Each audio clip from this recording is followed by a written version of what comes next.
Well, thank you for inviting me here today. I will answer the question that's on everybody's mind first. How old am I? Tell me who you are, though, too. I'm Ralph Farnsworth. I'm 60, but I dye my hair. No, I'm 35, so now everybody knows how old I am, and you don't have to ask that later. I live in Hibbing with my voice already. I live in Hibbing with my wife Jamie and our 3 children. I'm a special education teacher. My wife Jamie is a nurse. I've been a teacher for the last 15 years. I started my teaching career up at Mountain View High School. I taught for a couple of years down here. This was actually until Chip Kravac was elected, the only 2 years that I had a Republican as my representative. Over in Red Wing, I had John Klein. Taught for a number of years at a small correctional facility in about an hour, well, you've never heard of it, about an hour north of Hibbing, pretty much in the middle of nowhere. And now for the last 5 years, I've taught special ed in Hibbing. So why am I running? The big reason, and we'll get to a lot of the policy stuff later, we need a candidate that can get to 51%. Who's the time? Right here. All right, great. We need a candidate that can get to 51%. If you look at the last number of elections, statewide elections, particularly Senate and governor, we haven't had a candidate that can get to 51%. We've had candidates, that we're supportive of that can get 45%, and then we cross our fingers and hope that the independent takes more from the Democrats than from us. That is a losing strategy. We need to get to more than 50%, and I believe that I'm the candidate that can do that. One thing that I'd like to ask you to do when you go home, look at election data, look at where we can gain votes, and hopefully through the night I'll make the argument that I am the candidate that can gain the votes that we have, that we need in order to turn away from that cross your fingers strategy and just hope that the independent helps us out. Again, my name is Ralph Farnsworth, and yes, I drove from Hibbing. The high point of the trip was when I got to Hinckley, and it actually reached 0. We haven't seen 0 in Hibbing for about a week. Thank you.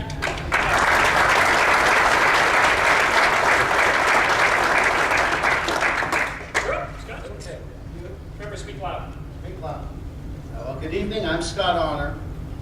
I love Minnesota. We are a great state. We have tremendous talent. We have abundant resources.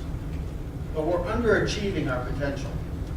And I think that's happening because we have politicians in St. Paul that spend their time focused on what dollars they spend instead of what results we get.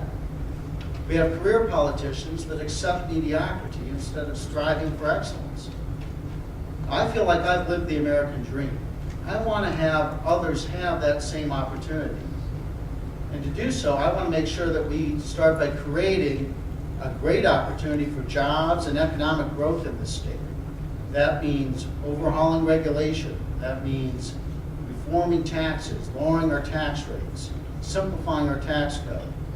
I want to make sure that we have a great education system, one where every student in this state has the opportunity to graduate, to have a chance for a career or go to college.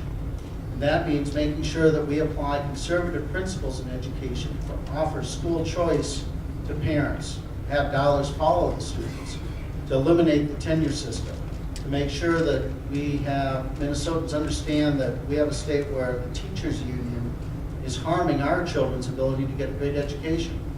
And ultimately, that means getting better results out of government. I want to focus on how to be a transformational governor, to have our state move in a new direction, not just get off the path we're on, but to move on a different path. And that's why I'm running for office. I want to spend my time setting a vision for the state, making sure that we've got the right plan and the right team to get the job done. I look forward to getting to know all of you tonight. Thanks so much for having me.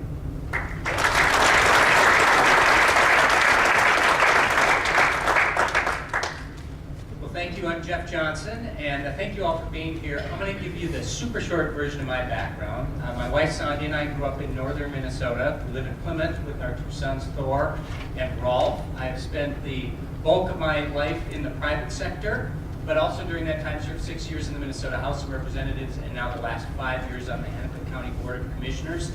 I'm a lifelong Republican activist and unapologetic fiscal and social conservative, although not in a loud or obnoxious sort of way, but more in a Norwegian Lutheran from northern Minnesota sort of way.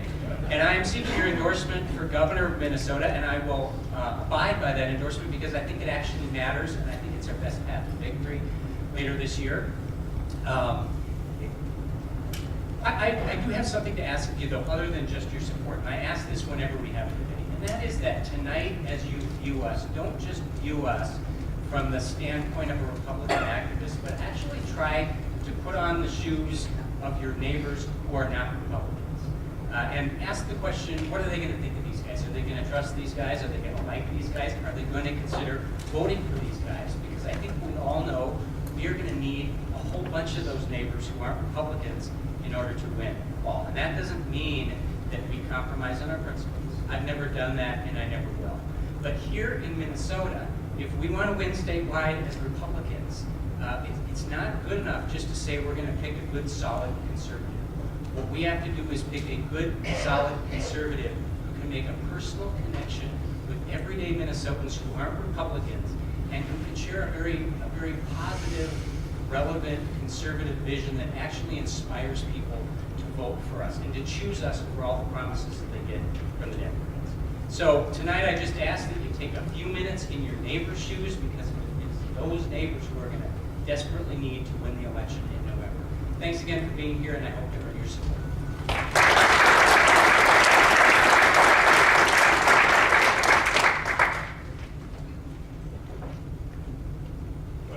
Good evening, my name is Dave Thompson.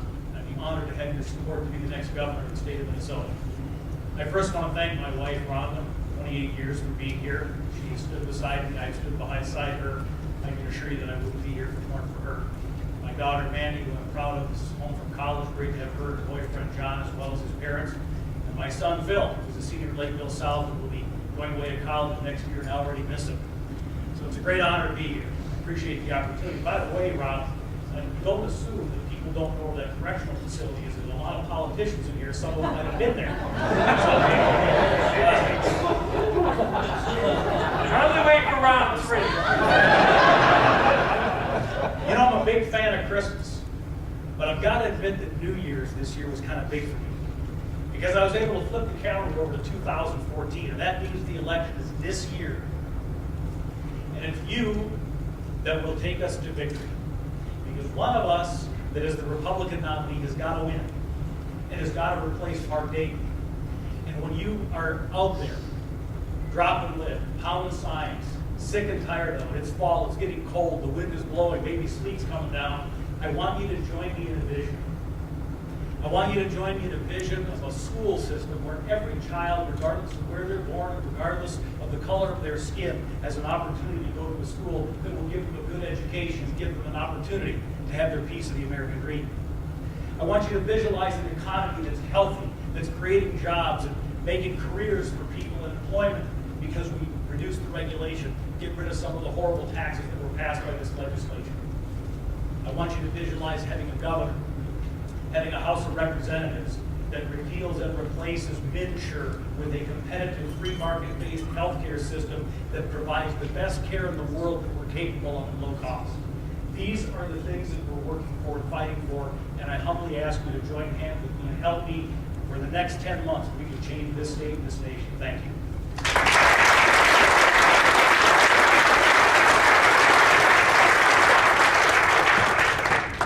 Okay, so there you have it. You've got a good snapshot of the four candidates here tonight.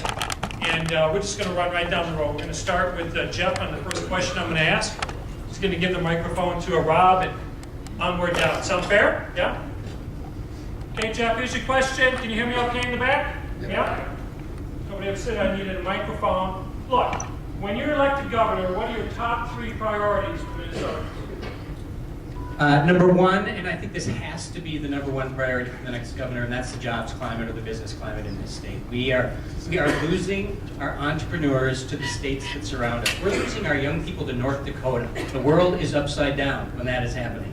And so that has to be number one, and that means tax reform, it means regulation reform, it means lawsuit reform, it means workers' comp reform. There's one thing after another. But that has to be job number one. Job number 2 for me is the education achievement gap. Most of you know about that, but if you don't, it is the disparity in graduation rates between white students and students of color.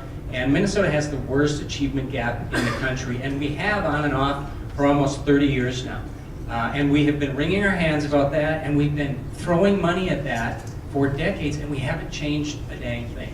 And there are a lot of reasons for that. But I think the only way we change it is if we have a governor who actually makes that one of his top priorities, and I will do that. And it probably means a rather public battle with the education establishment and with the teachers union about parental empowerment and real school choice. But I'm happy to have that battle because I think it's just unconscionable that we're willing to give up on 10 to 15% of our kids.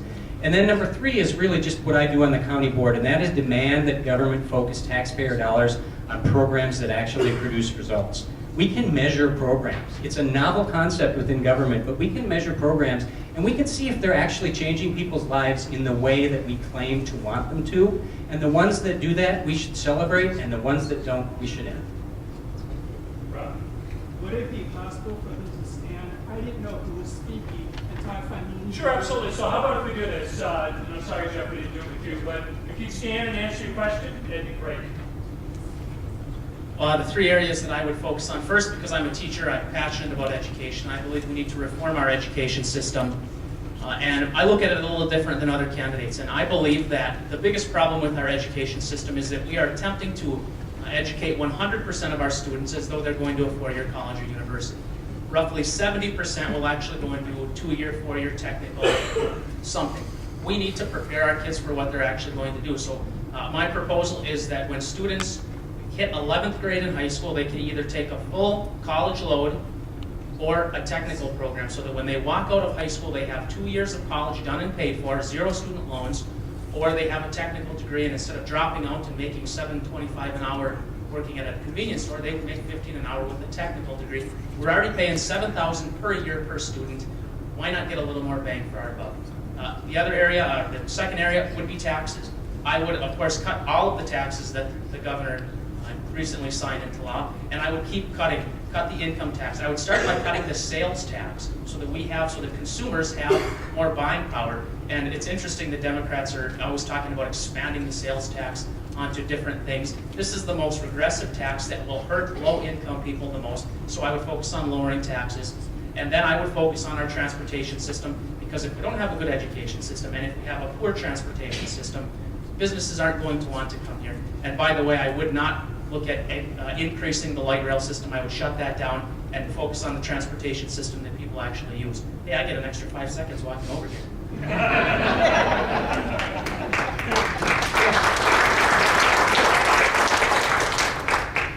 Well, I would start with economic growth. That means more jobs, better jobs, rising wages. I know something about this too. I built a firm that bought and fixed 60 companies over the last decade, both in the US and overseas. We had over 50,000 people working for us, 20 billion in revenues. When we bought those companies, if I went to my partners and said, let's take the company we just bought in Texas and move it to Minnesota, they laughed me out of the room. No chance that they would do that. We have one of the worst environments for business in the country. We're losing taxpayers, we're losing companies, and I would focus on reforming regulations, radically reforming taxes. Our tax code needs to be completely overhauled. Make Minnesota a right-to-work state. I'd focus on education, and my wife and I support KIPP, which is a charter school in North Minneapolis. They operate at a 25% lower cost per student, pay teachers 16% more, and their students get 2 times better test scores. We should do more of that in this state. Ultimately, it's getting better results with fewer dollars.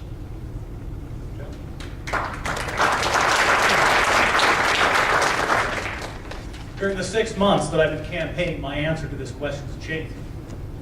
Because circumstances have changed. My #1 priority right now is to preserve your healthcare system. Your healthcare system is under assault. And we all know that if you don't have healthcare, and you don't have access to treatment, and access to affordable insurance, everything else starts to seem unimportant.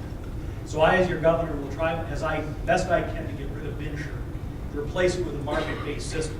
We will fight back to the extent possible against Obamacare and what is going on in Washington. And I will do the best that I possibly can to make sure that you and your children and your children's children are able to afford and have access to the best medical system in the world. Between the Mayo system, the University of Minnesota, and others, we are sitting right here. This is probably literally the best place in the world to get ill tonight. But we may not that I'm suggesting it, we may not have access to that if we don't do something to protect ourselves. That will be a major priority for me as governor. Secondly, the education system. And you see, that's a long-term fix.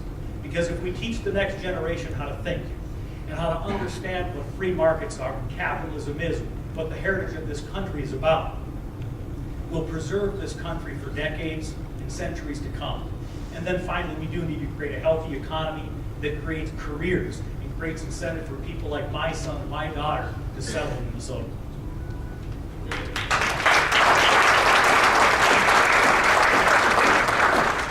Okay, quick reminder, you are filling out those little blue cards with your questions from the audience, correct? No? Where do you get those cards from? You're on the back table, or he'll come out and hand them out to you, okay? But I need those questions for round 2. Rob, we're going to start with you. All right, here's the question. What specifics would you propose to solve transportation and congestion issues for Minnesota? I already mentioned one of the specifics that I would do, and that would be stop building new light rail. People don't use it, and here's the problem that I have with it. People that are using the light rail would have used the bus system. So the bus system that was about 15% subsidized will now be subsidized even more.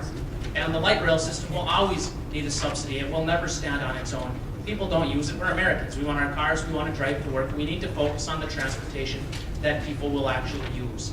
And that's what I would focus on. I would not sign a bill that would increase the gasoline tax. There is plenty of money in the general fund. I've gotten into a little bit of trouble from the left where they say, oh, he wants to cut welfare to pay for transportation. I would much rather improve our transportation and have people working, building roads, than have people sitting at home collecting a paycheck. So I would transfer money from the general fund, the money that isn't dedicated, to improve our transportation system. Okay. Yeah. By the way.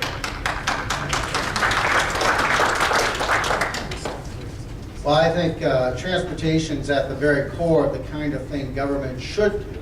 Right? What we need in Minnesota is a government that does fewer things and does those things well.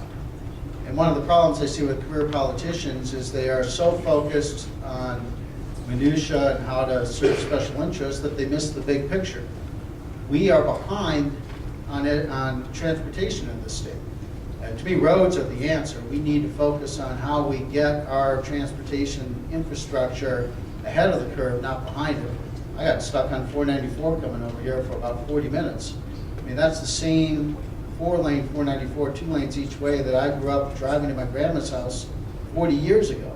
We need to get ahead of the curve on this. That means we got to be smart about how to allocate dollars in a thoughtful way to put money into capital expenditures. We got to look at the whole picture. We got to reprioritize where dollars go in this state. Transportation and roads in particular needs to be at the top of the priority list. Now, I would focus on getting the dollars that we need in a smart way and taking dollars away from programs that don't make sense. Light rail, to me, makes no sense. The idea that we would spend $1.5 billion to develop a 1-lane, infrastructure from Minneapolis to Eden Prairie, that's static. We need a dynamic system that can build and grow as our needs change. And so I'd make how we do that a high priority.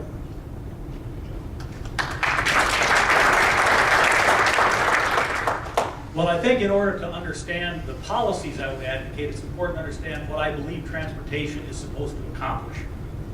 What it is supposed to accomplish is that it's supposed to get people to where they want to be in the most efficient way possible and safely. So we certainly need to look at those areas, say in southeastern Minnesota, where we've got some problems with unsafe infrastructure that needs to be fixed.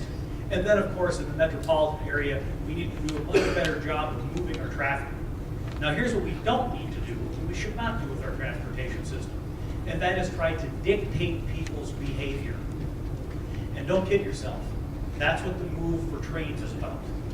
It is about trying to get you to transport yourself and move in a way that people believe is politically correct. That's not what public servants are supposed to do. Public servants are supposed to understand your preferences and meet those needs. So that means more lane miles. That means safer roads. It means getting rid of the power that the Met Council has to, in my opinion, tax unconstitutionally. dictate the way things are done. We need to put accountability back into it. So those are the kinds of things that I would advocate. We need to improve our roads, increase our lane miles, improve our safety, and we don't need to raise taxes to do it. We simply need to prioritize and make sure that government does those things that it should do and does not do those things that it should not do.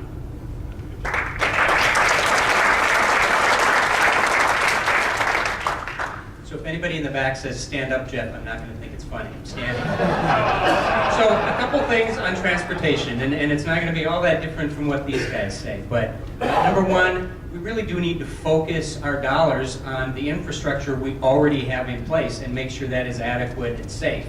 When we are spending hundreds of millions or proposing to spend hundreds of millions of dollars on a train from Minneapolis to Duluth that few people will ride, and then saying we don't have enough money to keep up the highways that we already have, obviously our priorities are misplaced. So number one, start with what we've got. And then number two, really focus transportation bonding dollars, particularly in the Twin Cities, on congestion relief.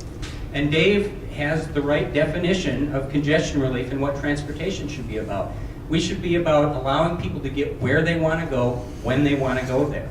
So that it's a matter of convenience and necessity in some cases for that. And rather than funding a fad of streetcars in Minneapolis, by the way, and that's something that I have actually dealt with on the Hennepin County Board. A few months ago, we put a few $100,000 into a study to decide whether Minneapolis needs streetcars or not. I voted against it alone. Because the mayor said that we need streetcars because we're going to have all these trains and the arterial routes are going to be all congested. So we need some way to get people around. And of course, the answer to that is buses. We've already got those buses, but instead we're going to do streetcars. Instead of focusing on those fads, we need to be focused on how we actually relieve congestion, and that is basically roads and to a lesser extent buses.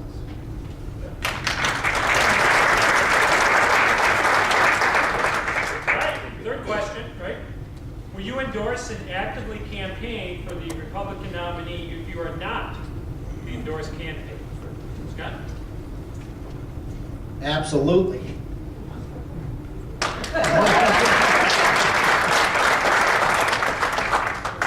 Yes, I am one of two candidates up here in the race that have declared that I will abide by the endorsement. And I will do that for two reasons. One, I do believe it gives us the best chance to win. I think we need to unify and understand that the person that we're trying to beat is Mark Dayton, whoever the Democratic nominee is.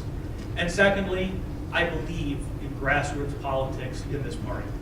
And I believe that your choice ought to be respected, and I humbly ask for your support, but I can assure you that if you select one of my opponents, I will do the best that I can to help that opponent succeed in November, because that's our ultimate goal.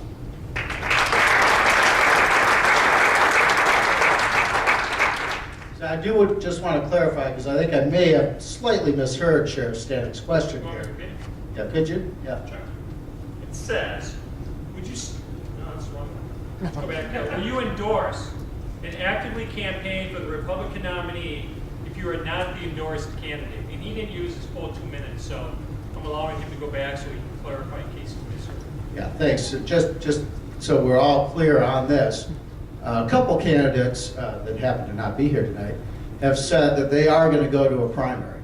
And so in my mind, what this means is once our candidate is determined, which is going to be at a primary, I will support whoever that candidate is and work hard to make sure that they're our next governor. Thank you. Yes, I will. The other candidate up here who has said that I will abide by and honor the endorsement, and if someone else is endorsed, I will get behind that candidate regardless of who it is, rather than running a primary. And I just think that is so crucial, not just because our system depends on it. You know, our caucus system is under attack in this state, and unfortunately it's under attack from a lot of Republicans as well as Democrats.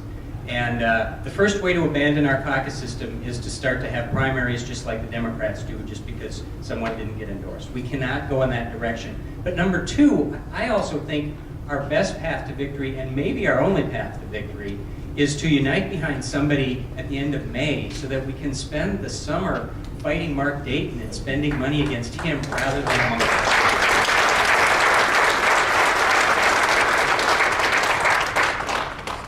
I'm I'm not going to say 100% that I will do that, and I'd like to explain why. Obviously, I got in the race in August, which was a little bit later, and one of the reasons I got in is that I was concerned about my opponent's ability to actually get to 51%. So I'm not going to say 100%, but I would like to tell you this. In 2010, I ran for Congress in the 8th District. Chip Gravatt was endorsed. I abided and I supported Chip. I was able to get to know him. And I'm hoping to be able to give a more clear answer as I get to know my opponents and get some more solid answers on some of the concerns that I've had.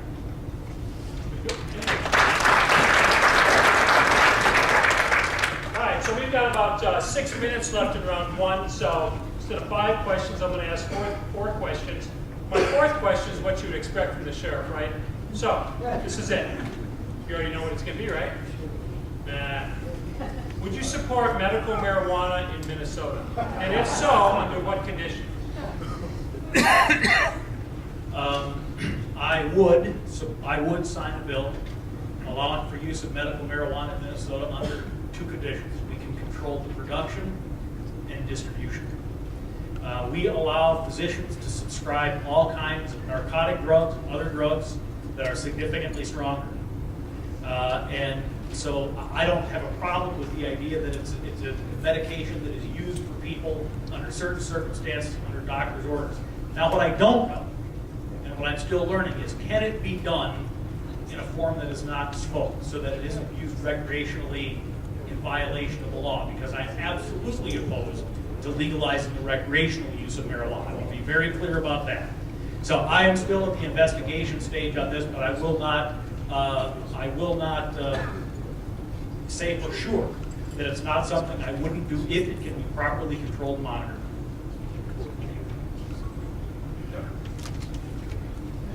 My answer is essentially the same, despite that it doesn't thrill my favorite sheriff when we've talked about it in the past. But I would support, again, under certain circumstances, if it is a very well-controlled system for medical marijuana. And what I've seen in Illinois, for example, what I think they recently passed in Illinois was it required 3 things. Number 1, it's only allowed if you have a certain subset of very serious illnesses, usually illnesses that are going to cause death.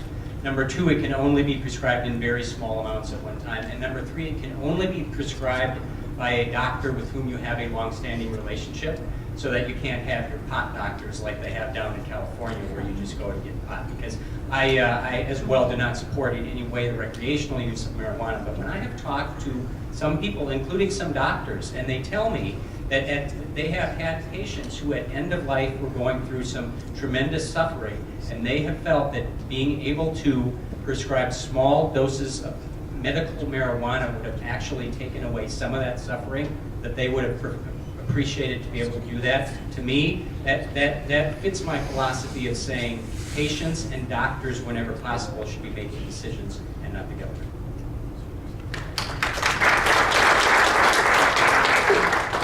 My answer is pretty much the same as the first 2.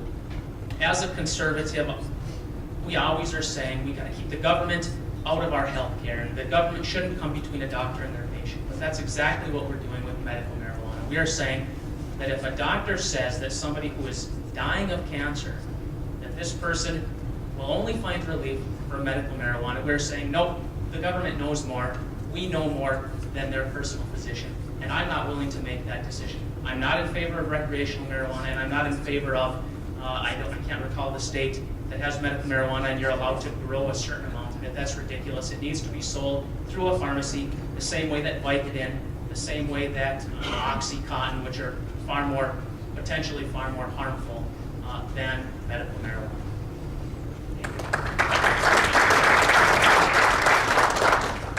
I don't support legalizing medical marijuana.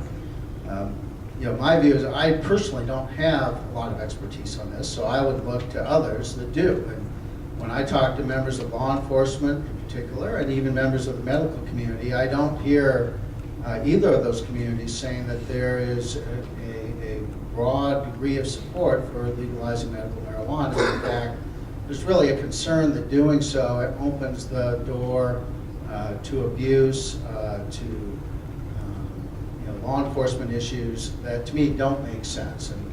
if I saw a broad change in perspective from those communities, then I would at least listen and think about my views on it, but that's where I currently stand.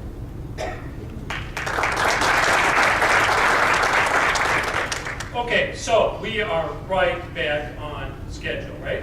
Perfect. Hey, I know a number of you came in after we got started. A couple things. One, if you want to grab a chair, just go next door, grab a chair, drag it in, and make yourself comfortable, okay? Well, we're going to start with round 2. You guys submitted some very, very, very good questions, and some more questions, I guess. I'm not going to be able to get to them all, so I went through them ever so briefly. Some of them are repeats from what we asked earlier. So we're going to try and get through this as well. So no hard feelings about the questions asked. We're going to come back and start with Jeff again. And one of the questions here is, how should Obamacare in MNsure be handled? Well, bottom line for me is they need to go away eventually. And once again, I'm guessing that we're all going to agree on this. But when I look at what healthcare should look like in Minnesota, and I hear this all the time from both Democrats and Republicans, is you want to get rid of Obamacare, but you have no plan.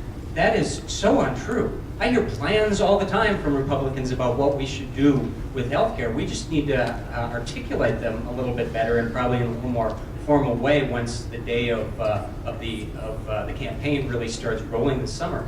But they're based upon several principles. The biggest of them, though, are options and choice for consumers. And that's the biggest problem with both MNsure and Obamacare. It goes in exactly the opposite direction.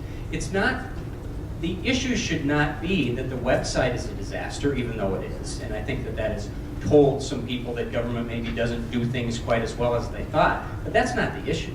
The issue is a much deeper philosophical issue about consumer control. And what MNsure does is it limits the options for people because government always knows better what sort of health care you need.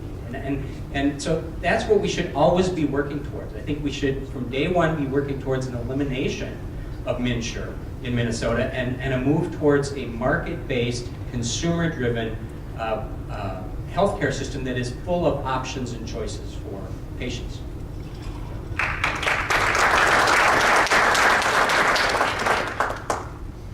My answer for MNsure is simple: we get rid of it. There's absolutely no reason that we spend over $100 million on a website that doesn't work, that raises costs. As far as Obamacare, my answer for that is a little bit bigger, and it's an answer that I have not just for Obamacare, but for a lot of the problems that we have nationwide, because I have pretty much lost faith in the ability of our federal leaders to do anything useful.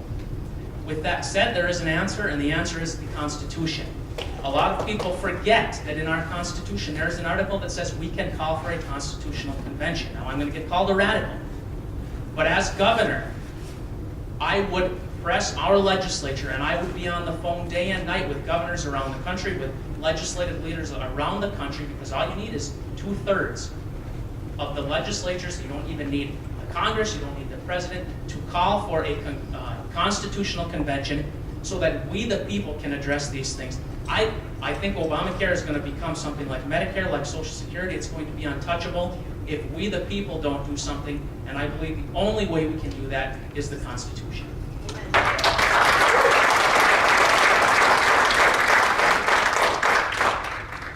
Well, I'm already working on it. A few weeks ago, I called for the resignation of the head of MNsure, and she resigned the next day. So,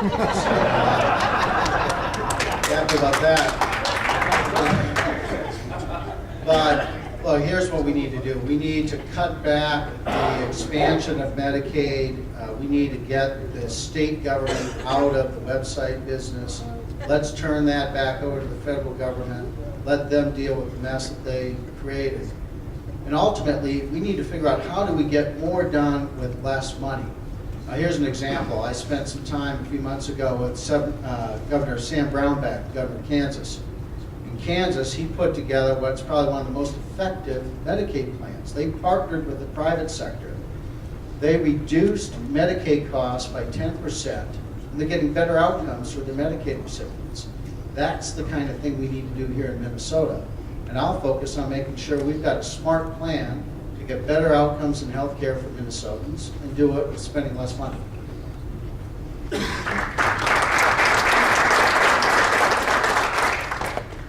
So we want to get rid of MNsure, which we can do in Minnesota. That was a statute passed here. We can get rid of that. We want to get rid of Obamacare, which we in Minnesota can't do. How are we going to do that? We got to convince people that it's not good. Because ultimately you see in a representative government, people get the government they want. We got to talk to young people in particular about choices and controlling their own life. The ability to determine where they are going to buy their health insurance.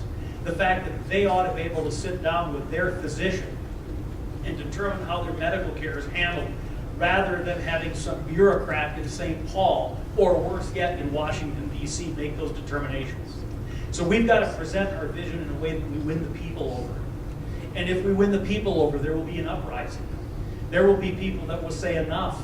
140,000 people who have lost the insurance policy that they may well have wanted here in Minnesota is enough. 5 million people nationwide that have been kicked off of their insurance policy as a result of Obamacare is enough. And eventually, when enough people say we're not going to put up with this anymore, they're going to be looking for alternatives. And our alternative is freedom, choice, the ability to make these decisions with our physicians, get insurance back to what it should be, which is something you to protect you against unanticipated catastrophic loss. That you take care of your own routine medical care with your physician. And if we convince people that that's the direction we need to go, we can move this country and this state in that direction and make a better future for all of us.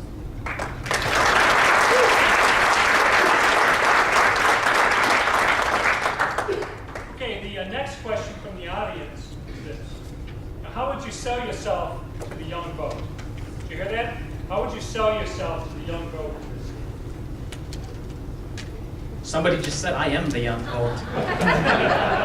Oddly enough, though, I'm probably not cool enough for that just to work. Actually, my education plan, and I've talked to a lot of young people about my education plan, and that's one of the things I would focus on with college students. When I was at the state fair, I probably had about 200 college students that came up to my booth to ask questions, and I told them the specifics about my education reform plan. When I explained to them that they could have walked out of high school with 2 years done and paid for, and these are students that have student loans already, or that they could have walked out with a technical degree, or that their friends who had dropped out, because we have a high dropout rate. We talk about the achievement gap. We oftentimes don't talk about the fact that minority students are much more likely to drop out. Well, what if we told them, you're going to walk out of school, you're going to have 2 years of college done, another 2 years, and you're done with college, or you're going to have a technical degree? The response I got from college students when I shared my plan was amazing. They said, we're voting for you. Actually, one of about 200 said she's not going to vote for me because I'm pro-life, so keep her vote, whatever. But about 199, however many college students came, they all said, we're voting for you because even though this isn't going to help us now, it's going to help our little brother, it's going to help our little sister. And these people, they might have been enamored with Obama, but when we explain, hey, we can help you, we can help your brother and sister, that is one way to reach out to that generation. And make no mistake about it, the middle class kids in Minnesota are getting hammered with student loans because there's just no help for those kids.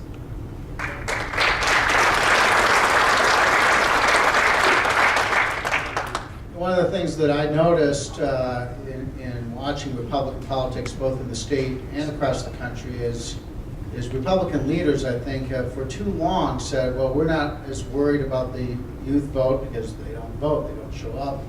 And that's gone on now for almost a full generation. We can't let that happen. We have to have a message that appeals to all Minnesotans at every age level. And to me, the message starts with showing a caring attitude. I think one of the things that's been missing in Republican messaging is that we have ideas and plans and vision that will help all Minnesotans, and that we care about everyone. Because those young people, they care about their friends and their neighbors, and they care about themselves too. And I'll tell you, one of the things that we're hearing increasingly is they're worried that they won't have the career that they went to school for, that they didn't have an opportunity to get the job they thought they were going to get either out of high school or out of college. And so my focus on making sure that we have a state that's creating opportunities for everyone to have that best chance at a career is going to resonate. But we're going to do it in a way that shows that we as Republicans are putting forth plans that are going to make everyone's lives better, and that's going to appeal to me.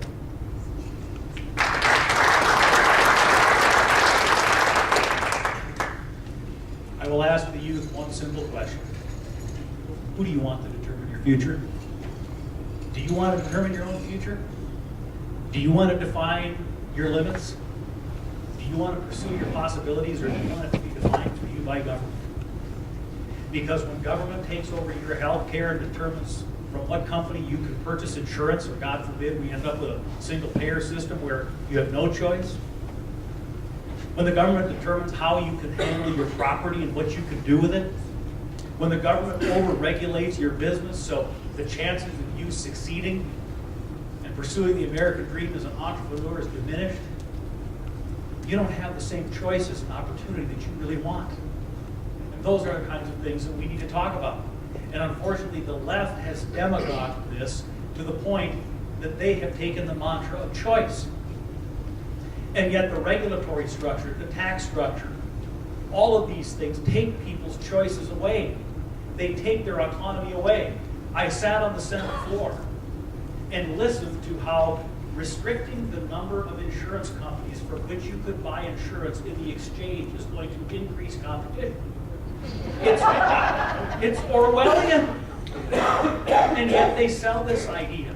So we've got to convince the youth that are used to having unbelievable choices and access to information that we are the folks that want to put them in control of their lives and give them the maximum number of choices, and will be successful.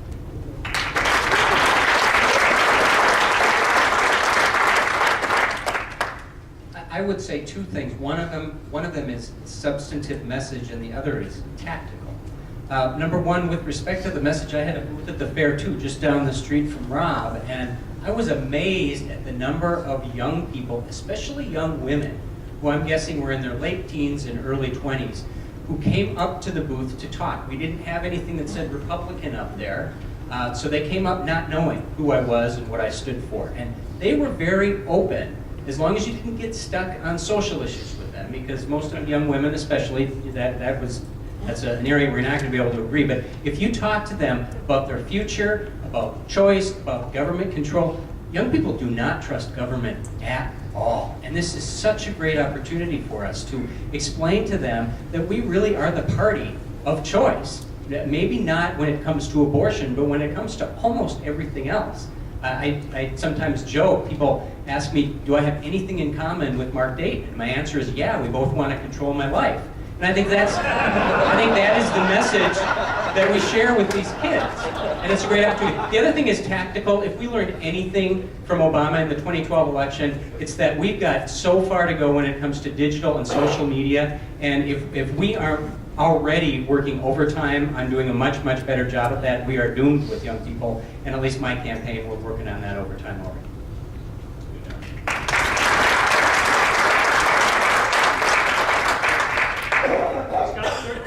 Start with you. This is it. Do you have a plan to fix government pensions that are unsustainable?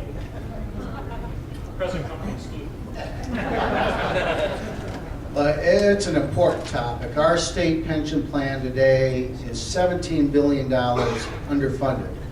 By the way, that's with using some pretty suspect math. The real number is going to be higher than that if you really get under the covers and understand the math. That's not sustainable. By the way, it goes up every year too. So to me, that's like saying that at home, we balanced our budget, but we didn't pay our mortgage. That's what's going on in this state. Every year we say we're balancing the state's budget, but yet we're in effect borrowing from the state's pension plan. So my plan is, let's first stop increasing it. That means making pension part of the perspective of whether we balance the budget or not. Let's make sure that we're keeping it current. Then let's move from the defined benefit plan that we have today to a defined contribution plan. That's going to take time, but we got to change the overall structure of how we run this plan. And finally, then we have to get it back to not being underfunded. That means that we've got to take excess tax resources as they come in and start paying down that plan so that it's not a burden on our children. This is going to be a top priority for me, and it's something I understand well. and I'll make sure it gets done.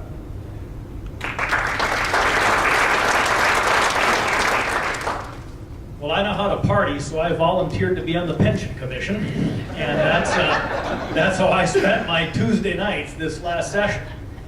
Now, the viability of a pension system is dependent on three things: the amount of money going in, the rate of return on that money, what do you get on your investments, and the amount of money coming out. So the only way to get this thing under control is to deal with those three issues. Well, the rate of return is somewhat difficult to play with too much because you don't want to go above your risk tolerance. So that's somewhat, I'll say, dictated to you, although it isn't. But if you're going to stay within safe investment standards, you've got to be careful on your rate of return. So you're really dealing with what goes in and what comes out. And so the one thing that a governor should be able to do that this governor can't is provide some tough news and say, maybe some of the people taking money out of the pension system are going to have to make some compromises on the amount coming out. But secondly, I'm working with insurance companies and others on some insurance alternatives to try to help on the funding end, because we all want our dedicated public servants to get the pensions that they were promised, or at least as close as possible to what they were promised. So we've got to find ways to fund that system, but not through more taxpayer dollars. I'm going to work very diligently at that. And then in the short run, we've got to stop holding taxpayers all around the state responsible for individual pension funds that have not done well. That's what we've done historically.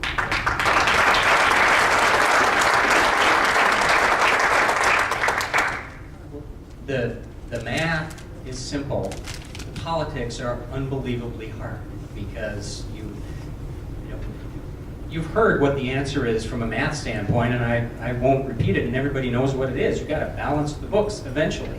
And we're way out of balance, and it's because in good times we've increased the benefits, and then when we hit bad times we leave them there without increasing them more, but we never bring them back down again. So the math is not hard, and it's going to take a long time because politically it's so difficult. But I think you need to have a governor who's willing to deliver a tough and difficult message, but also understand the political realities that we're not going to fix this overnight. The bigger issue, though, is one that Scott pointed out, and we have to look at pension reform from the standpoint of not just lessening the dollars that are going out, but changing the sort of benefits that people are getting over time to more of a 401k sort of system rather than our traditional government benefit system. That's the only way we'll ever fix the problem.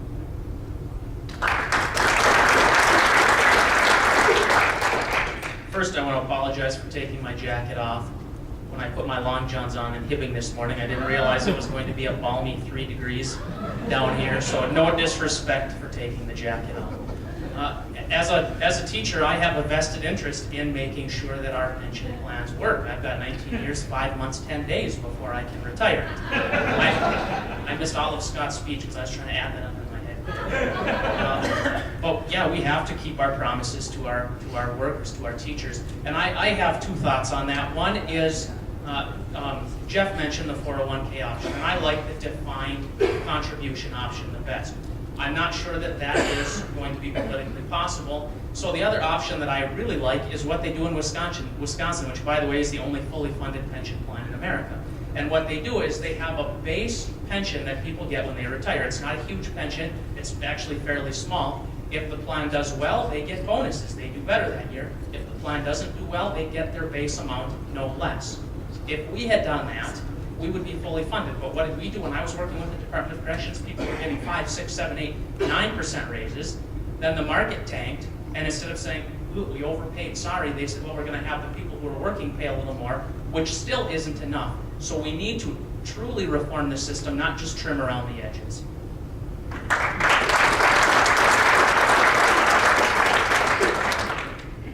All right, we're going to start with Dave this time around. Dave and others, how would you reform our tax system in Minnesota? Well, reform is the key word, because Republicans talk a lot about reducing taxes, and that's important. That, of course, has to be accompanied by reduced government spending. But it's also important to reform things intelligently. And what that means is attempting to get rid of, or at least minimize, the taxes that put the most drag on the economy or tend to be the most unfair to people. In Minnesota, the first two I think of are the statewide business property tax, which disproportionately harms and punishes small business people that are trying to make it on their own and maybe have their own property involved in the business. Secondly, we need to change our income tax code.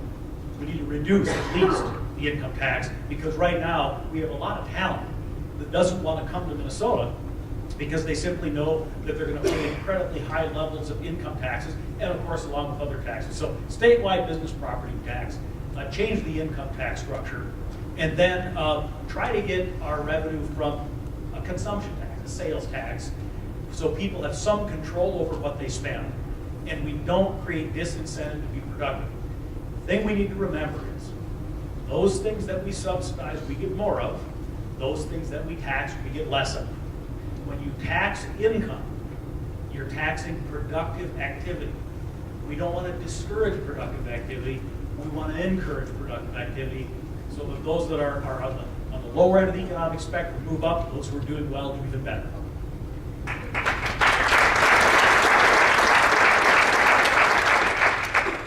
When I think of reform, whether it's education reform or tax reform or something else, I always think of reform.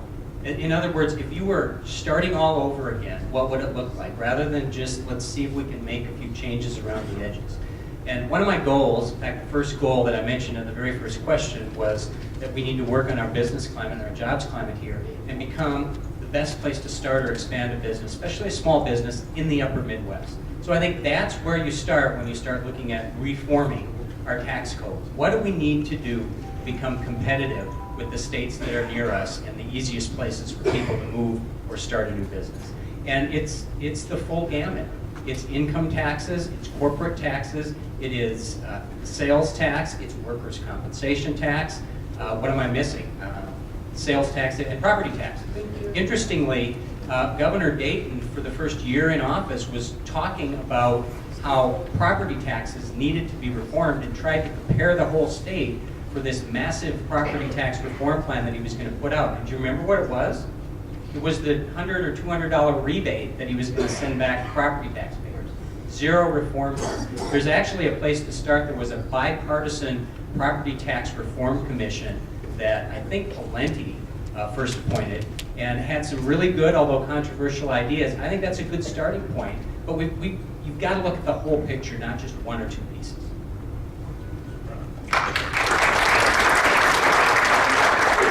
Before I start, I just want to encourage you to please go to my website, robfarnsworth.org. The reason for that is that I have written a policy paper on what I believe tax reform in Minnesota should look like, and I won't have enough time to cover it in now 70 seconds. First of all, we need to get rid of the corporate income tax. It needs to be zero. That money that is currently taxed as corporate income would then be taxed as income and as dividends rather than punishing corporations. We need to lower the income tax, get rid of all of the taxes that Governor Dayton instituted. But the one that I think that we really need to lower is the sales tax, and here's why. In 1967, when the sales tax came into effect, it was 3%. It's now almost 7%. Now, if you take a county like Hennepin County, if Hennepin County says, boy, we need money, they have only a couple of places. They could raise the sales tax, but they would probably get a ride because it's already almost 7%. They could raise property taxes, or they could come begging to the state for local government aid. If we lower the sales tax back to 3%, then maybe Hennepin County could say, well, we could afford to raise 0.5% sales tax to provide the services that we want. Now, you're saying, wait a minute, you're a Republican. Why are you saying that they could raise taxes? Here's the beauty. It's local. And money that is spent local is money best spent. I don't have time to drive to St. Paul and complain to my legislators about taxes, but I know I can go to my county board meeting and say, you're spending too much money, do not raise the sales tax. We need to give counties that flexibility, and they don't have it right now, and that's why I would lower the sales tax, along with other budget cuts.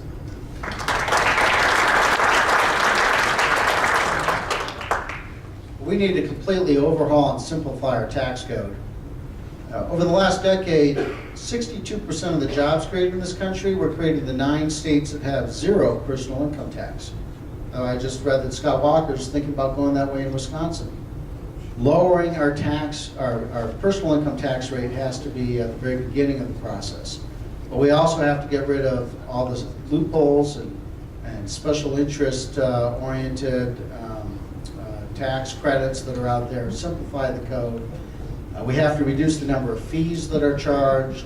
We have to get rid of other taxes as well. I was talking to a wealth management advisor a couple weeks ago who said he had a client that just moved from Minnesota to California for tax reasons. Now, the reason is he's no longer earning W-2 income. Now, he's focused on wealth transfer. And we have one of the highest combinations of estate tax and gift tax in the country. We've got to eliminate that. We've got to simplify this code. We have to get tax rates lower, and I'll make that a top priority.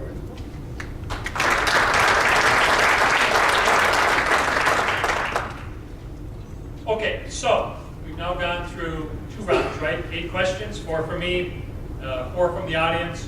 We're going to give the candidates themselves a chance to ask each other questions over the next 30 minutes or so. So the way it's going to go is like this. Jeff, you get the first question. You can ask any of the other 3 candidates, but you got a list. He gets to ask any of the other 3 candidates a question. They have their standard 90 seconds, right? Answer that question. And then we'll move on to Rob. You can ask any of the candidates, Scott, David. We'll come back around until we use up our 30 minutes or until you guys, until we use up our 30 minutes. Jeff, it's up to you. Thanks. I'm going to preface this by just saying something, because when I saw this format, it gave me a little pause, because it seems to be a bit of an encouragement to kind of go after each other a little bit. And I'm not going to, I'm a bit of a softie tonight, and I don't know if anyone else is going there, but I'm not going to do that, because we can't do that. We did that to a certain extent in 2010, and it absolutely killed us. So I'm happy to distinguish myself and give you the reason why I think I'm the best candidate, but I'm not going to play any gotcha with these guys. So my first question is just a powder puff, and I'll give it to Rob. Because you and Scott are both kind of the outsiders right now as people who aren't serving. So name a Republican elected official who's serving today who you admire. Tell us why. And you can exclude Dave.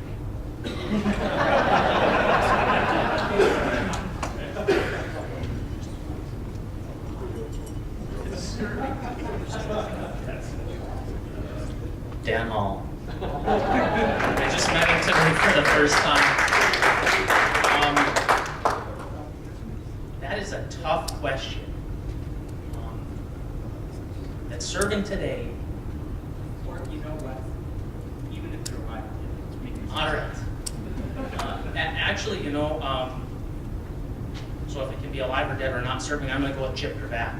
I got to know Chip quite well up in the 8th District. I actually ran against him and got to know him well enough to know that he's somebody that I can support.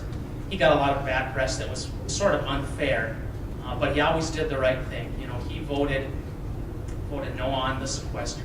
He voted no on some budgets that some other Congress people in Minnesota voted yes on. He always did the right thing, even when the leadership turned the heat up on him. And even when he didn't win, he walked away with a lot more grace and dignity than his predecessor, who, by the way, never called to congratulate him and had all of his files shredded. So Chip was a true gentleman, still is a true gentleman.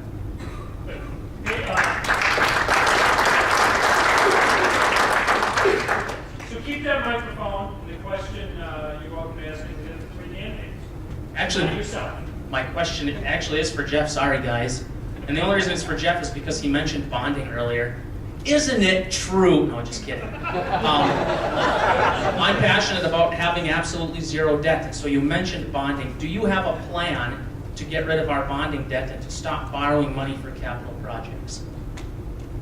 I don't have a plan in particular, but to be honest with you, I don't think it's realistic to say that we're not going to have bonding bills in the future, because there is some sense to that. If you're looking at long-term projects like roads or buildings, for example, paying that out over time as people reap the benefits of that makes some sense. The problem has become that we have so overdone our bonding bills. Now, I think the governor is talking about a $975 million bonding bill, because he wants to stay under that $1 billion level, that magic $1 billion level. And we've also been passing bonding bills now every year, as opposed to just in bonding years. So I'll be honest, I don't have any sort of plan in particular about what bonding should be like, but we should be doing what we were doing 25 and 30 years ago, and saying that we're only bonding every other year for those projects that have some level of statewide significance, not because some constituency wants them in some part of the state, and we should be doing it at the lowest level possible.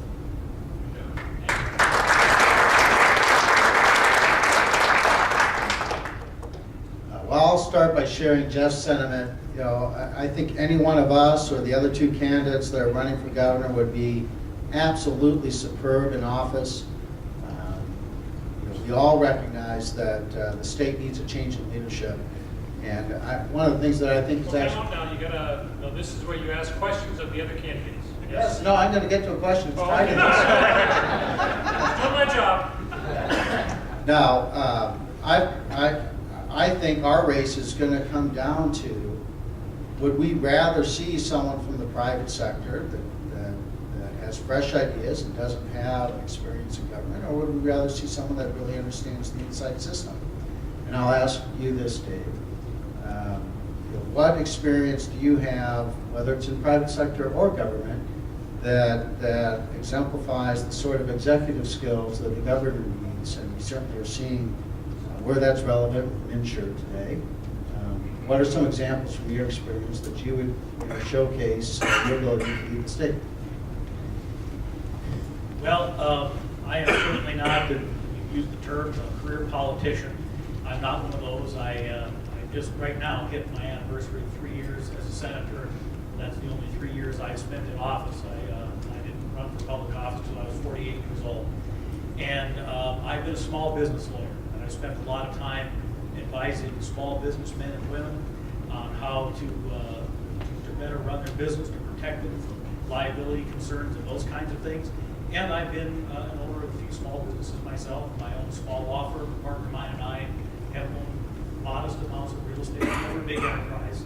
And something, it's one of those things, at your high school reunion, that's a bit of trivia nobody knew. A partner and I actually owned 3 curves for women at one time, 3 franchises. So I have had some experience making executive decisions, and I do think that my 3 years in the Senate has helped me to understand the workings of government, having to work with the governor that prepares me for the job of governor.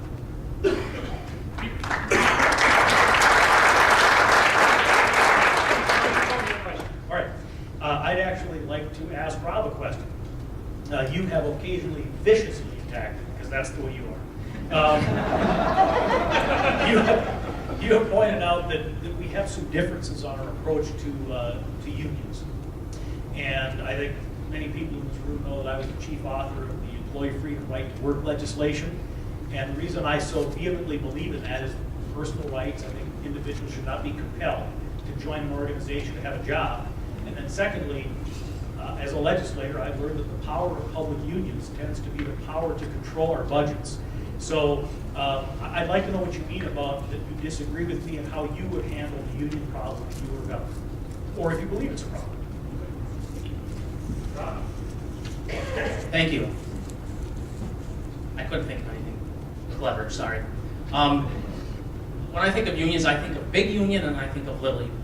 And when I think of big union, I think of Pittsburgh and I think of Detroit, where they're funneling millions and millions of dollars to Democratic candidates. And that is a problem. I don't believe that unions should take union dues without permission of union members and use them for political activities. We probably agree on that. When I think of little union, little labor, I think of my neighbor Carl. He's been an electrician for 30 years. He wants to make his house payment. He wants to put his kids through college. And when you talk to Carl about Republicans, they just want to put me out of work. And that isn't the case.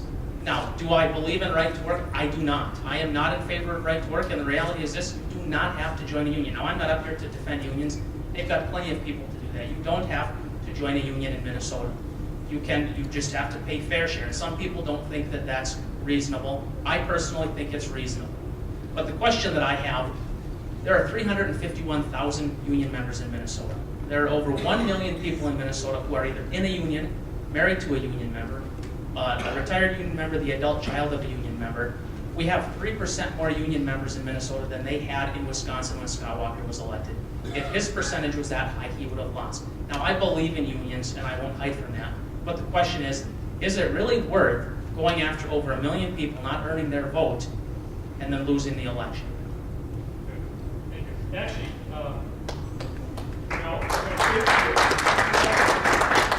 So, it's the end of the first round of questions. You get to start the second round. So you get a question in the other. All right, actually, my next question was at Dave, and it was a similar question after he called me out. And my question is, you know the numbers, over 1 million people that are somehow supported or somehow related to union members. Dave, they don't like right to work time. How are you going to try and earn their vote? Well, actually, in preparation for authoring and presenting the legislation, we did quite a bit of homework. You may find it shocking that right around 50% of card-carrying union members hold that they believe in right to work. Now, it's not as high as the general public. The general public is much higher than that. But as a matter of fact, union members, when it is explained to them what right to work means, actually don't oppose it. And if we want to be on the cutting edge of a healthy economy and job creation and be the place where businesses want to start, grow, expand, and come, we've got to join the 24 states that are right to work states because they're the movers and shakers of the economy right now. And if you don't believe it can be done in a blue state, yes, you can look at Wisconsin, Michigan. The home of the United Auto Workers became the 24th right to work state. It can be done.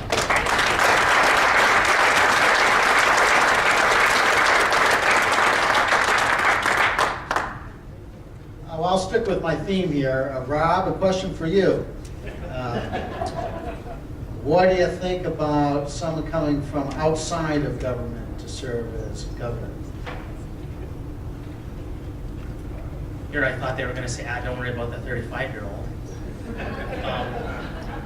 Boy, you know, Scott and I are the only two that are coming from outside of government. And I think that's a good thing, and for a couple of reasons. You know, one of the reasons has to do with baggage. When I look at myself, what baggage do I bring? I don't have any bad votes. What are the Democrats going to say? Wow, Rob works with disabled kids. What a jerk. That's a good thing. Now, of course, my experience is a little bit more than that. About 12 years ago when my mom died, she owned a small hair salon up in Hibbing. They had, I think, about 17 or 18 employees. Now imagine, my dad's he's retired now, but he was a miner. So imagine an old grizzled miner and a 20, whatever I was, year-old kid trying to run a hair salon. If that doesn't prepare you for being governor, it gave us business experience. It helped me to understand the real-life impact of policies coming out of St. Paul. And so I guess the short answer to your question, Scott, is I believe that it is a good thing.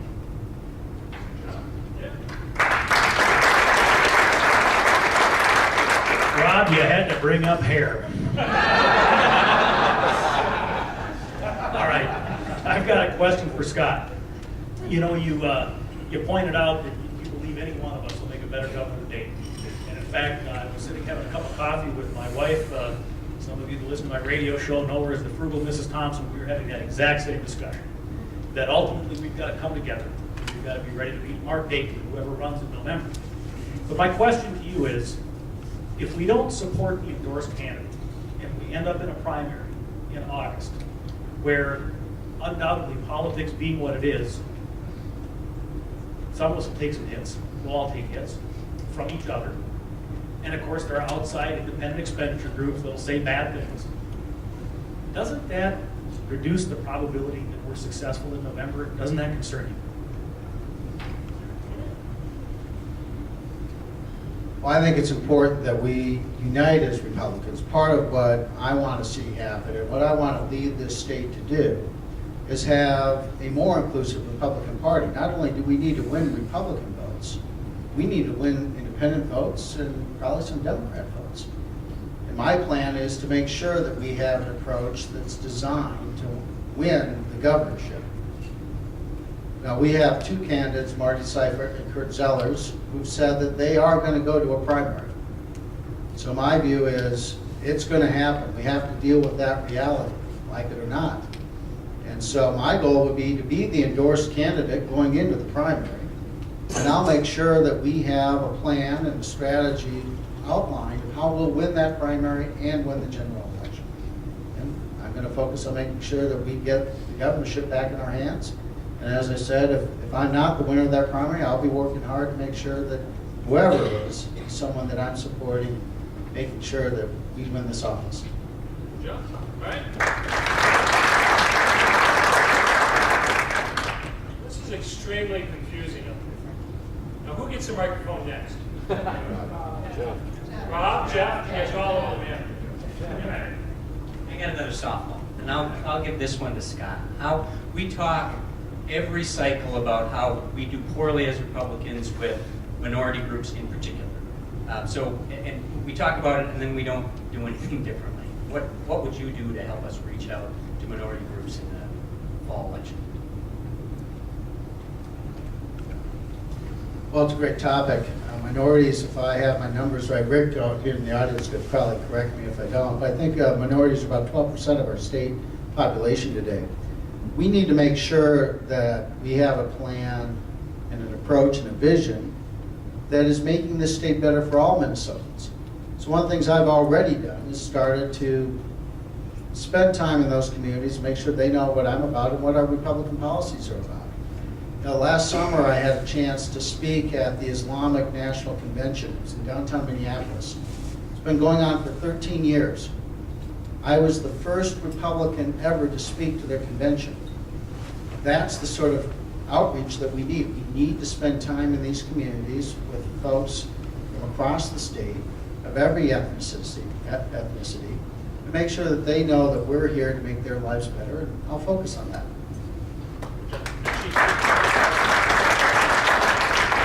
Okay, so you get the round to kick it off here.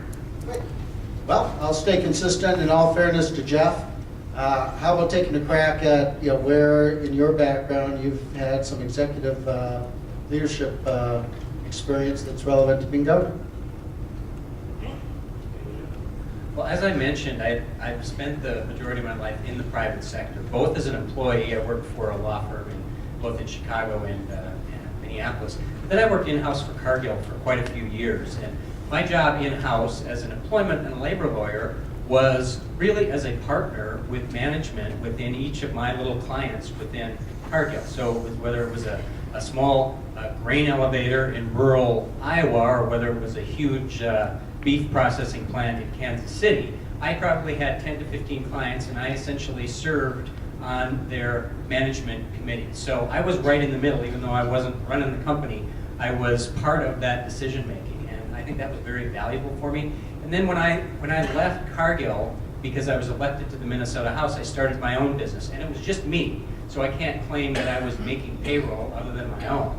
But I learned very quickly how difficult government can be with respect to regulations and taxes when it comes to being out on your own and you don't have an employer taking care of a lot of these tax issues for you. So I think both of those things are relevant.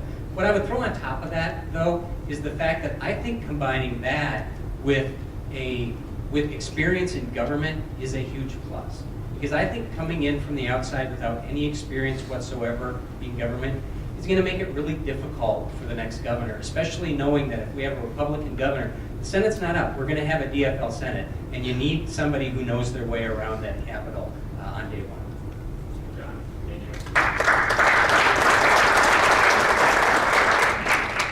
you. Yeah, I'll ask a question of Jeff. Jeff, you've talked a lot about, and you preface these forums with the idea that you want the audience to focus on, who is palatable to the population at large, because we do know, it's a fact, that if you get all the Republican votes in this state and no other ones, you lose the election. That's true. I happen to believe that doesn't require backing off of the things we believe in our principles and our ideas. I think you've referred to it as red meat. Do you think that we can win a statewide election while still adhering to the conservative principles and values we believe in? Absolutely, positively, yes. And I've said that over and over again, including during my intro. I don't think appealing to independents and maybe even some conservative Democrats has anything to do with compromising our principles. And in fact, when we compromise our principles as Republicans, we don't win. We never win when we do that, because people see through that in a minute. And if what we're trying to do is be a little less objectionable than the Democrats, that's not a choice for me. We need, I believe in Reagan's philosophy that you don't present pale pastels, you present bright colors. And so what we need to do is present a real option that is based on our free market conservative principles. But we have to do that while recognizing that if we don't get a majority of the independents in this state, we simply can't win. We don't have the numbers. It would get us to 35, maybe 38%. And so we got to figure out how to get out there and get those independents. And that is not about changing your principles or changing your policies. It's about not talking to ourselves. When I talk about red meat, what I'm saying is, sometimes it's easy for us to say, I'm going to pick the person who can get this group the most whipped up tonight. That's not going to win us an election. You need to pick the person who's going to appeal to the largest number of Minnesotans with our conservative free market philosophy. Something I've been able to do in Hennepin County. Western Hennepin County has abandoned us as Republicans in the last few elections. They've been with me, not because I'm a liberal Republican, but because they know that what I'm going to focus on are the things that matter to them. You get the microphone, you get the next question. Give her a round of applause. Okay, Jeff. So to Dave, you and I are the two people who are in government right now, so I think this is the most appropriate for you, but what would you see as your three most important appointments as governor? Not who they'd be, but what those three appointments would be. That makes sense. There you go. Health and Human Services Commissioner, Education Commissioner, and the members of the Met Council.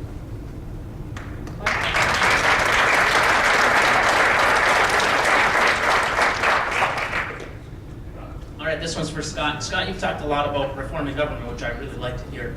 I'm just wondering if you could share some specific ideas of particular agencies you would eliminate, or just any reform ideas that you have. Thanks, Rob. When I built that firm that bought and fixed 60 companies over the last decade, one of the things we found when we bought companies, most of which were underperforming, was that you could cut administrative costs by about 10% sight unseen. Well, it's clear to me that we have that opportunity here in government. There's no question that this state runs itself less efficiently than any of those companies we bought. And just to put it in perspective, we spend about 2.5 times as much per citizen as we did 30 years ago. That's in real inflation-adjusted dollars. So I'd start by taking waste off administrative expenses. I'd make sure that we have a smart plan to prioritize dollars. We can cut Medicaid costs, and by partnering with the private sector, doing smart things to ensure that we get better outcomes at lower costs. I'd look to take administrative waste out of education, which is 40% of our general fund budget. And I would make sure that we have a plan to smartly consider how to provide local government aid. We have too much money being transferred from our citizens across the state to St. Paul and then back out to local government. And the whole system of how we tax and spend is very complicated. And I would really reform the whole thing in a wholesale way to make sure we've got a smart plan for how we spend money in the state.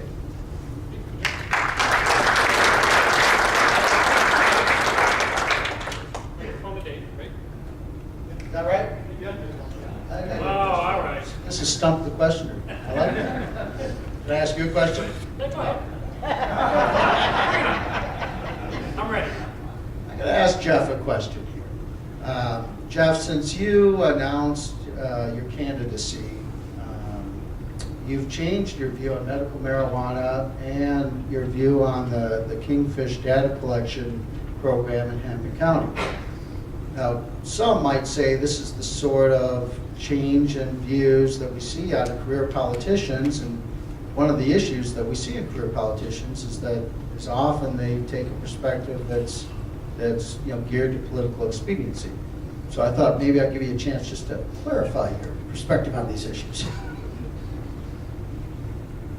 Well, first of all, I haven't changed my position on medical marijuana. That's, I think I was asked on the day that I announced where I was on that, and I said I didn't know and I needed to look at it. So I don't think that's a change in position. And I have looked at it and have a position now. With respect to Kingfish, and I'm going to need more than 90 seconds on this, Sheriff, but let me explain that to people, because somebody the other night asked me about that and said, tell me about this swordfish issue. So I don't think people really understand it. I know there's a campaign, the one sitting up here, in this race that's really trying to use it and using it in a rather disingenuous way, frankly. Kingfish is a tool that the Hennepin County Sheriff's Office came to the Hennepin County Board asking that they be allowed to purchase. And what it is it's a mechanism that allows law enforcement to track the location of a cell phone that's on. You can't listen to the conversations, but if the cell phone's on, you can actually track the location just like Find My iPhone would do.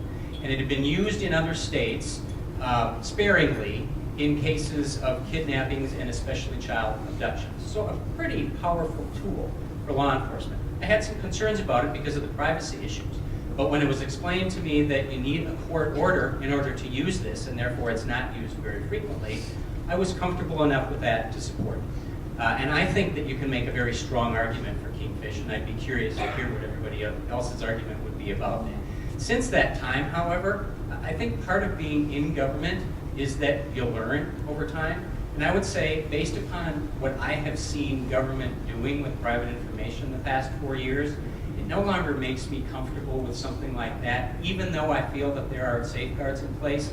I've just seen too much now, the last couple of years in particular, what government can do with that sort of information. So if that were to come up today, I likely wouldn't support it.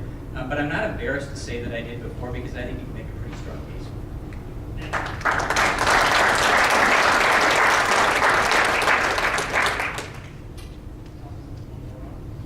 You want one more round, folks? Yeah? All right, one more round. You get to pick it up.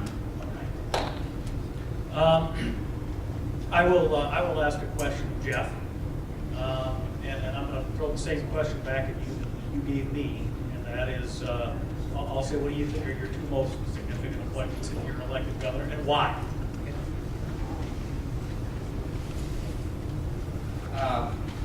I'm going to give you my three, just because they each fit with the 3 points that I made at the beginning. Number one would have to be the revenue commissioner, because if we really want to reform taxes, that's going to be your point person.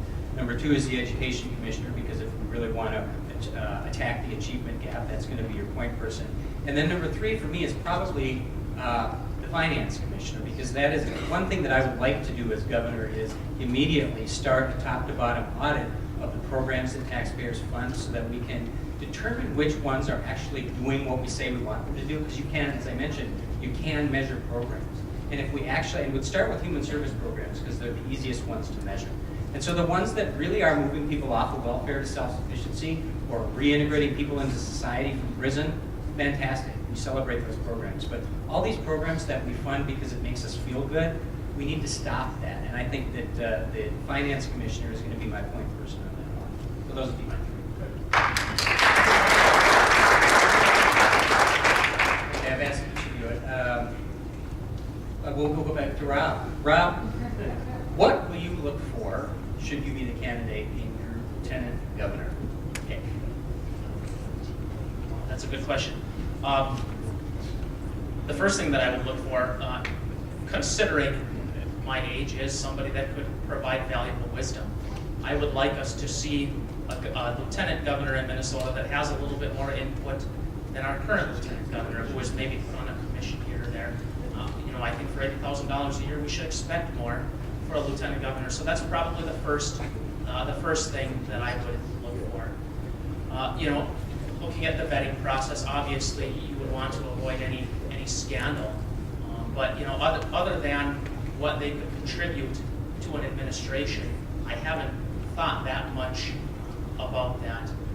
So I guess just wisdom to help guide the ship.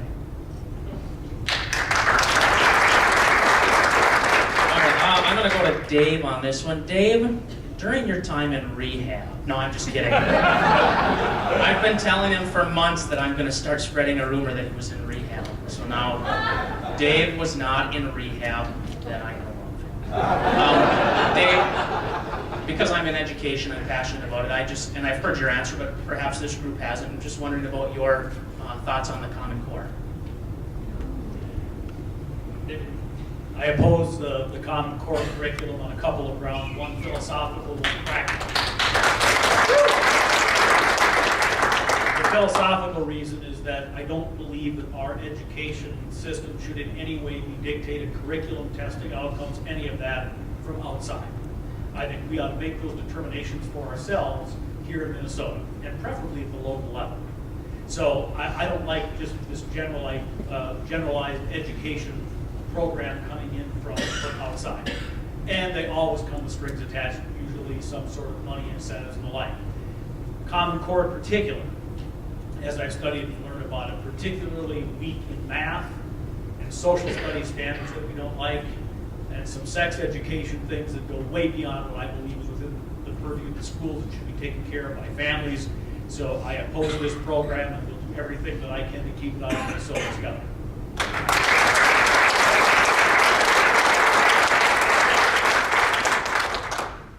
I'll ask this of you, Dave.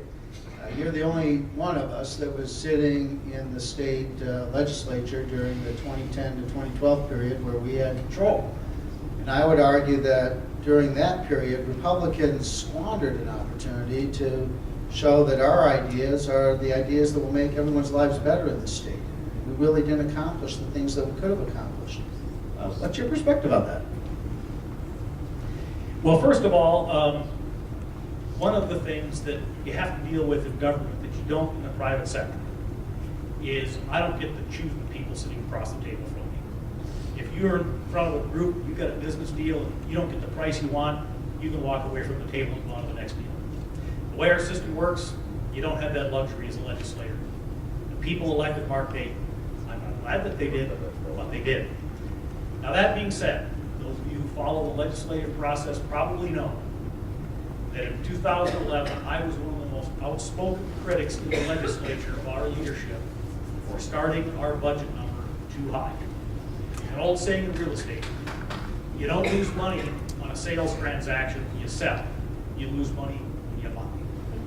And the fact is, we lost the battle with the governor when we put our budget number that was out that was too high. I disagreed with the Speaker of the House. I disagreed with the Majority Leader of the Senate. Ran my caucus. Because I believe that if we'd have started a lot lower, we could have reduced the size of government. Unfortunately, we didn't do that. So now we're in a special session in July. The people are upset that the government is shut down. I, as a legislator, have two choices. I can allow this mess to continue and compromise our legislature, or I can acknowledge the fact that given the mistakes that were made earlier, that's the best deal we were ever going to get. And I can't live in the world I wish I had. I gotta live in the one I had. And that's the one I have.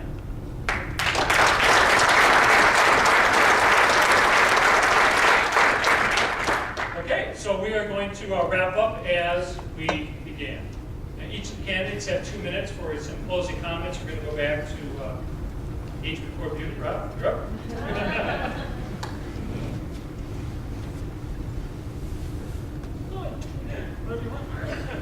We want to see you. All right, well, thank you for allowing me to come. It's always humbling for me to get a chance to speak in front of Minnesota's smartest people. And I do want to apologize that as soon as this is over, I'm heading home. I do have to work tomorrow morning, so I will be driving home. Please grab, any information. We'll leave some flyers there in case you didn't get any. But thank you for allowing me to come. Pretty much the only thing I want to say is, please, when you leave, look at some of the old election data. Look where we can make gains. I believe that the way that we can win this election is in outstate Minnesota. Now, the marriage amendment isn't terribly popular, although it was actually, I think it had about 56% approval rating about 4 months before the marriage amendment.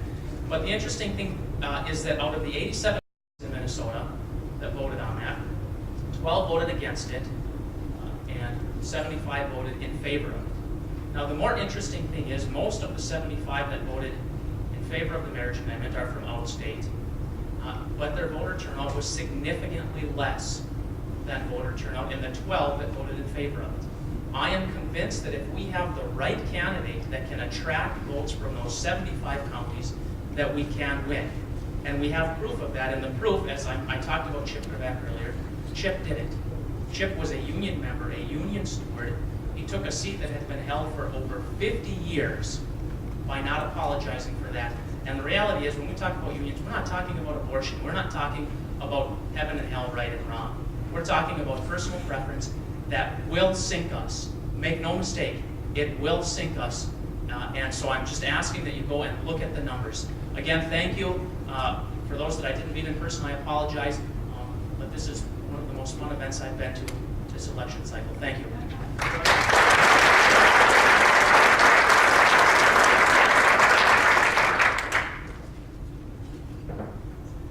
Well, thanks for having me here tonight. I'm looking to be a transformational governor. We need someone that will put us on a different path, and that's what I'm about. Now, if you think that the party is on the right path today, that all we have to do is just turn up the volume on what we've already been saying, then I would submit one of these other candidates who spent their career in politics would probably be a pretty good way to go. But if you think that we need to have a real change in direction, a change that's going to put us on a path that shows that Republican principles, conservative principles, are those principles that will make this state better for everyone.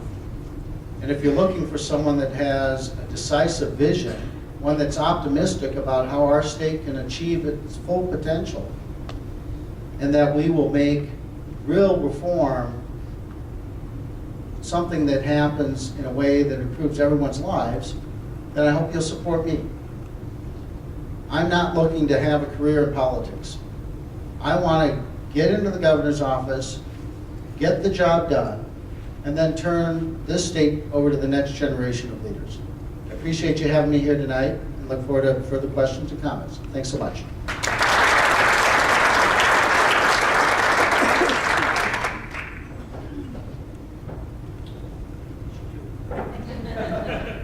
Well, I want to thank you too, and I want to thank you for being here and for everything you do for the party, and I want to thank the organizers of this event. So it actually was unique and kind of fun, and nobody was too mean to each other, I don't think, so it worked out okay. I mentioned at the beginning that one thing we need to do is pick a candidate who can connect with everyday voters and share a vision that actually inspires people, not just Republican people, but all people. Martin Luther King did not have a 12-point plan. He had a dream, he had a vision. So here's mine, here's what I've been sharing. My vision is to be governor of a state where politicians understand that the money they're spending was really worked for hard, and they treat it as carefully as they would as though it was coming out of their own pocket. That's not happening right now. It's a vision of a state where a great education is available to every single kid in this state. Not most of our kids or almost all of them, but every single kid, and where healthcare decisions are made by patients and doctors and not by insurance companies, or worse yet, by the government. It's a state where the principles of economic freedom and individual liberty and personal responsibility and equal opportunity have replaced this obsession with government involvement in everything. And a state where the most vulnerable among us, they are treated with dignity and not just herded into government programs. Sometimes don't work because it makes us feel good, but we figure out ways to give them access to the same private market that we are all part of, so they can walk beside us rather than at some level underneath us. And most importantly, it's a state where we have abandoned this principle that the poor are poor and the rich are rich, and all we can do is redistribute wealth. And instead, we are preaching a sincere belief that the poor can become middle class and the middle class can become rich, and someone who starts with nothing can still accomplish anything in this great state. That's the vision that I'm sharing, and I think that's the vision that's going to help us win in 2014. So thank you again for everything you do, and I hope to earn your support.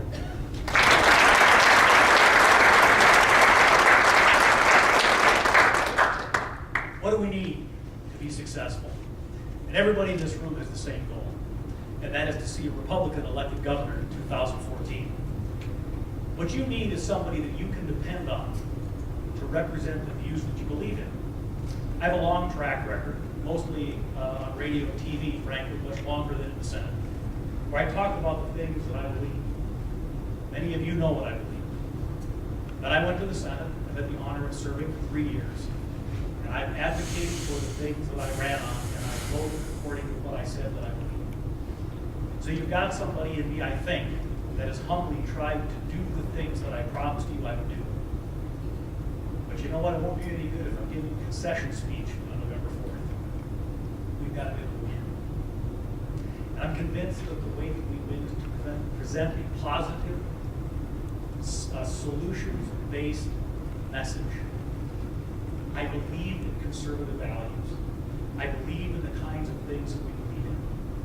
And I think most Minnesotans do. And the DFL will try to confuse them and try to convolute them and try to make accusations against us. But I think if you go coffee shop to coffee shop and you go forum to forum and debate to debate and you sit down and you talk to people and you say, of course we believe that our young and our infirm and our elderly should be taken care of, but we believe that those who have the ability to take care of themselves should do so.